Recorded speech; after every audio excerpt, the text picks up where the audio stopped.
Got a rail cam on both sides of this state-of-the-art athletics facility. As is always the case now that we have 3 semi-finals, it's the first 2 in each, plus 2 non-automatic qualifiers. Tanya Gaither of Bahamas has made the final in London and Doha, and she showed real character in the heats of the 2 because she was disqualified and bitterly disappointed to be so in the semis of the 1. Chachincha Bicha, 3rd in heat 6, the Australian. She's a law student. Wanjinga Kambunji in 6. Brimming with confidence, the world indoor champion over 60, 10.91 in the 100 final, and a bronze medalist in this event in Doha. She will absolutely believe she can make the final. So too will Shericka Jackson. A bronze in Doha over the 400, but what a successful transfer to the 100 metres. Bronze in Tokyo, silver in Eugene. This arguably her best distance. Same can be said for Jenna Brandini. She's been a great servant to US track and field for a long time. 21.89, 3rd in the US champs this year. Saini produced a national record, 21.98 in the heats for Niger. African champion. Chukwuma, twice an African junior champion. Still only 20, 2nd in the national championships for Nigeria. And Gina Bass on the inside in lane 1, the first Gambian to make a 200 final. That was in 2019. Flag bearer for her country at the Rio Olympic Games. Bass, Gambia in 1. Chukwuma of Nigeria in 2. Saini, Niger in 3. Prandini, USA 4. Jackson, Jamaica 5.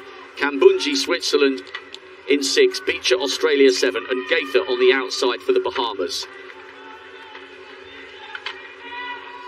This is a lineup just about good enough to be the final, but only 2 of these women are guaranteed to be there. Such is the quality of this first semi-final of the women's 200 metres.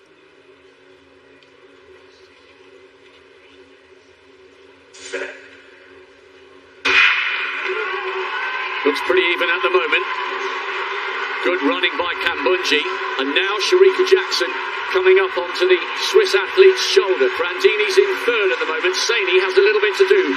Look at Shericka Jackson pulling away here. This is a great run by the Jamaican. She's already easing up as everybody else ties up. Saini might have come through and denied Brandini the 2nd automatic spot on the line.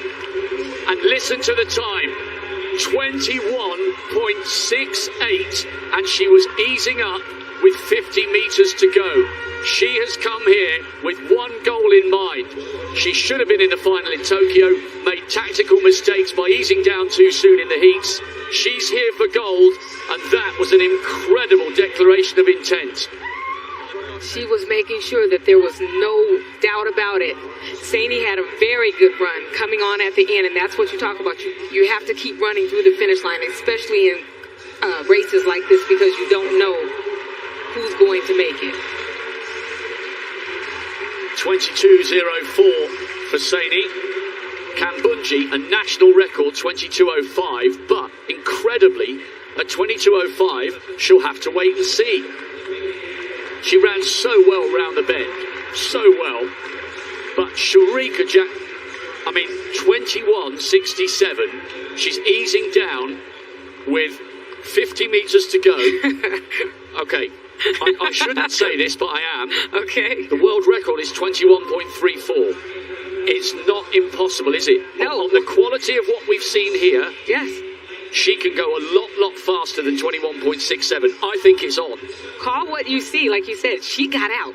She made it no question that I'm going to get out and I'm going to control the race. And when you can slow down running at 21.68, where can you go when you actually put the whole race together? She got out, and she's comfortable. I don't know if she's actually getting out, to be honest. You know, she's comfortable in there. She's working the curve. She's relaxing and moving. And I think when you relax, sometimes people tense up when they're running these races and they go slower. She's relaxing and still going forward in an easy pace. Wow. What a time by Shericka Jackson. 21.67. Saini denying Kambunji by 100th of a second. She and Prandini might go through, you know, with 22.05 and 22.08. Let's wait and see. Well, we've got all sorts of gadgets and wizardry going on at this year's World Championship, courtesy of those behind the scenes. Let's have a Jackson's heat map. She's halfway down. It's done in lane order. Hits top speed at 35.8, but look at this line. A little dip, but that was because she could afford to ease down. So that shows us she was easing down from 120 onwards and still ran within half a second of the world record. Do you think it's on? I think it's on. I think it's been on. We've just been waiting for the final.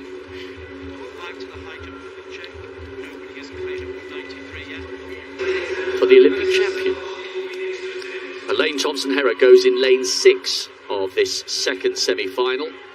She will be fully aware that Shericka Jackson has just scorched her way to a 21.67. And this is equally loaded. Big names are going to miss out here. Mmechi Ngwatcha, African Junior bronze medalist in 2019.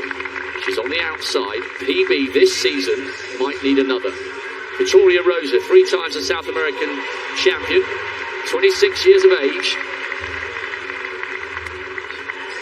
She will have to go out very, very hard because behind her is the Olympic champion, the second fastest woman in history over the 200 metres, and a big crowd pleaser.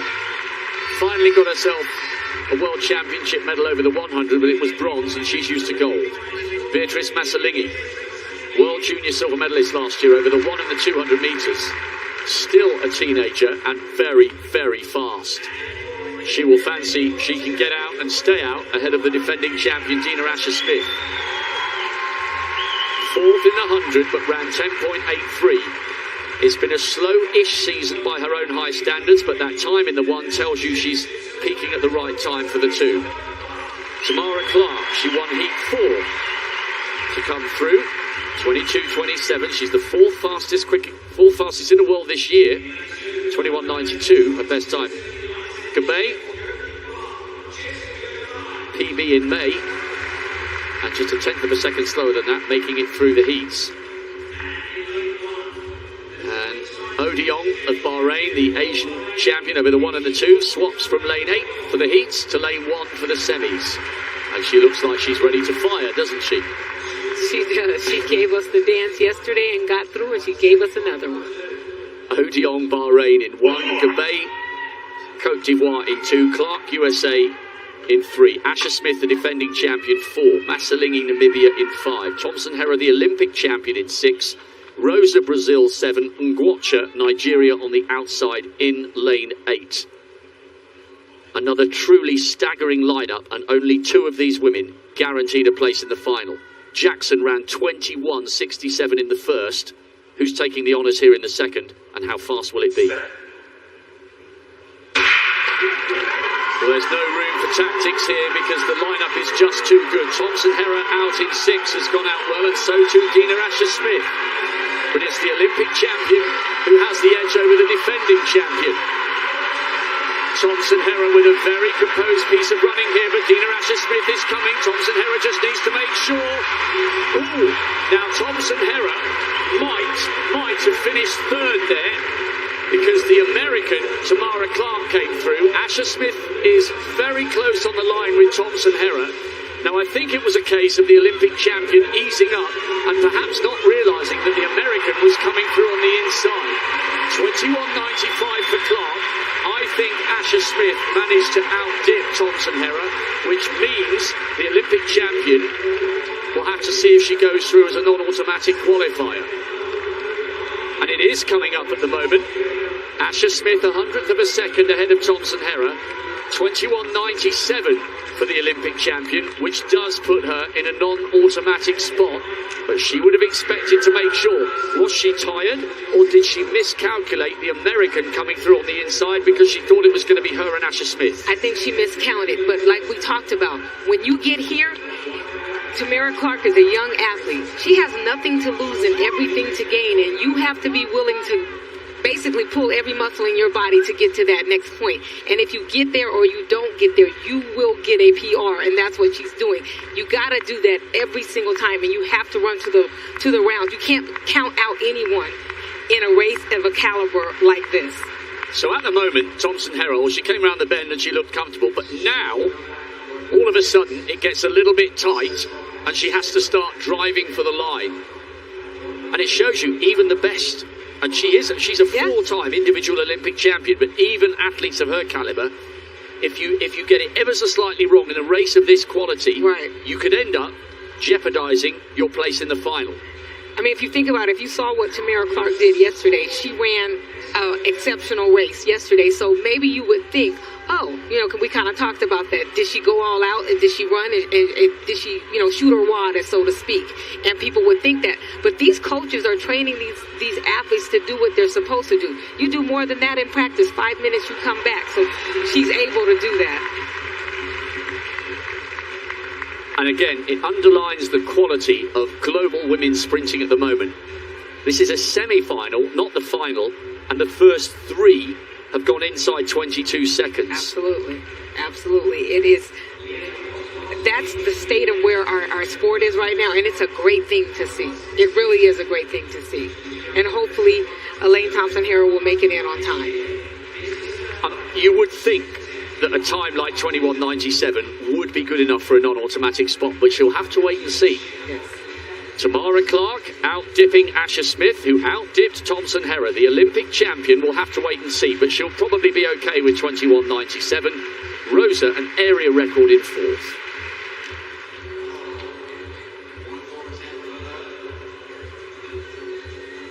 So Thompson Herrold is third up from the bottom, so 36.10. So she hits peak form, or peak speed rather, at about sort of 30 metres or so. Now watch Clark, third from the top, who came through to take it. Yep. Good running from Clark and Asher Smith. That was tight. 95, 96, 97. And that's what we said. Everybody decelerates like we talked about in the 100. It's the person that decelerates the slowest that ends up being the fastest. And that's what we see in Clark right there.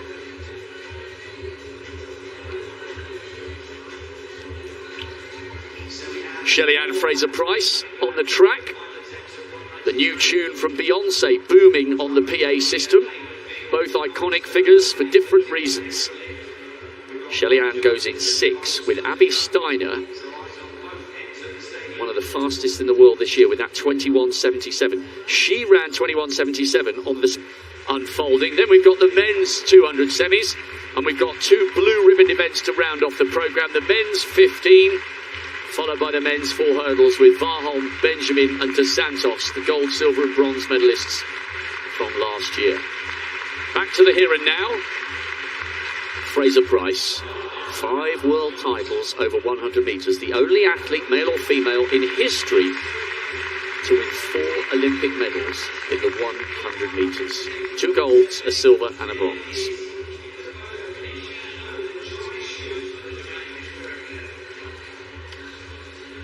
Beyonce still booming on the PA, but I'm sure they'll turn it down as these women prepare to concentrate. Dalia Kadari is on the outside, the European Under-23 champion last year for Italy. Just outside PB shape this year. What a task facing her from the outside lane. She looks a little bit nervous, and you can understand why. Heide Karstoft has smashed the national record for Denmark again and again and again this year. She won Oslo and was third in Stockholm.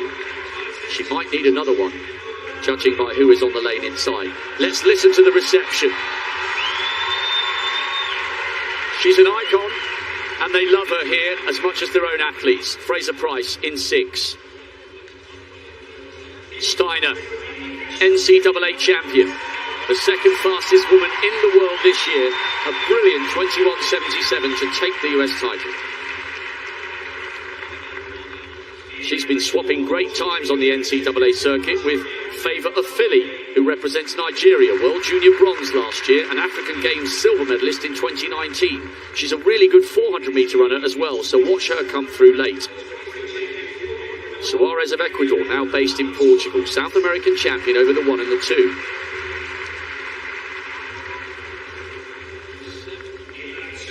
Vesely of Germany goes second from the inside. Twice a national champion. She came through Heat 1 yesterday. And Joella Lloyd set her PB here, so she loves this track. Studies at the University of Tennessee. Representing Antigua and Barbuda, she came through just inside 23 seconds yesterday. So Lloyd, Antigua in 1, Vesely, Germany 2, Suarez, Ecuador 3, Ofili, Nigeria 4, Steiner, USA 5, Fraser Price, Jamaica in 6, Karstoff, Denmark 7, Kadari, Italy on the outside in 8. Watch for Shelly-Ann Fraser-Price to start quickly, third from the left-hand side. She's on the left of your picture there with Steiner on the right, one of this year's outstanding performers. Are they the two coming through automatically for the final? Fraser-Price has been working on her starts this season, not that she needed to, and there's the evidence. She goes sweeping past Karstoff. She's clear here and she's left Steiner and the rest for dust. Fraser-Price has already got a gap of some 5 or 6 metres. The crowd are roaring. The Jamaican now beginning to ease up. Steiner's having to work hard for second place ahead of a Philly. 21.83. It's not the 21.67 that we saw from Jackson in the first, but in its own way, that was equally as impressive. Her start is unrivaled. Unrivaled. Steiner has had a brilliant season and she was left for dead at the beginning of that race. Your goal in the 200 is to eat up the stagger as soon as possible, and I would say by step 3, she was gone. She was gone. That's what it's about. Rounded down to 21.82. Steiner 22.15 of Philly, who's had a great season, the Nigerian.